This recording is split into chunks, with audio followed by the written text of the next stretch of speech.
It is said that after Shah Kubat passed away, his 18-year-old son Nûşirevân Adil ascended the throne and reigned. 7 years later, at noon, when there was no one at the gate or in the palace, and the guards were dozing, the sound of bells rose. Nûşirevân, upon hearing the sound, immediately ordered 2 of his servants. "See who is complaining," he said. The servants went to look, and what did they see?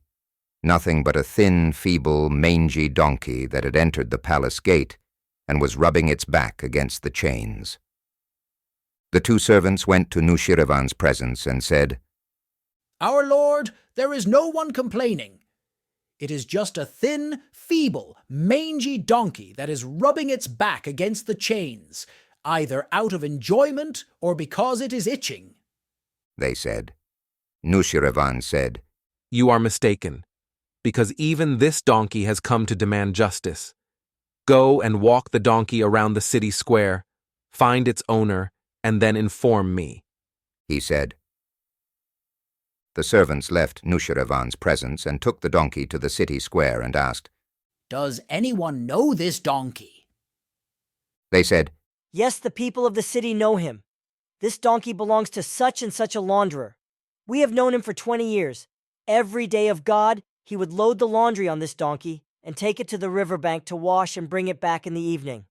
Of course, back then, he was a young donkey, but now that he has gotten old, his owner chased him away. The people in the city give him hay and water for the sake of Allah. We have not seen him for a few days." When the servants were informed of the matter, they immediately returned to the palace and informed Nûşirevân. Nûşirevân said, "Didn't I tell you that even this donkey had come to the court to ask for justice? Feed this poor animal tonight, and tomorrow bring the launderer with the 4 elders of the neighborhood to my presence to do whatever is necessary," he said.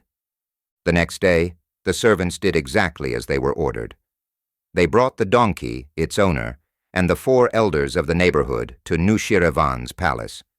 Nûşirevân said to the launderer, "You used to employ this donkey when he was young. You used to feed him.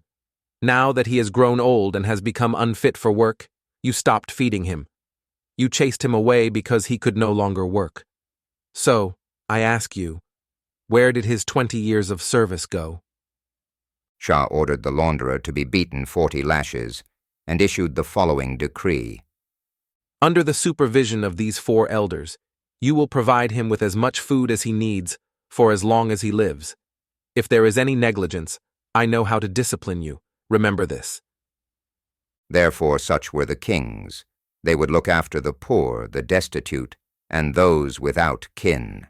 They would order their appointed officials, landowners, and slaves to be careful, because to be remembered with a good name in this world, and to attain salvation in the next, is the secret of this, that landowners, officials, and slaves do not remain in their positions, do not hide behind impenetrable structures, and do not cause trouble, but they must be wise and treat the people well, and therefore they must be replaced every 2 years for the peace of the country.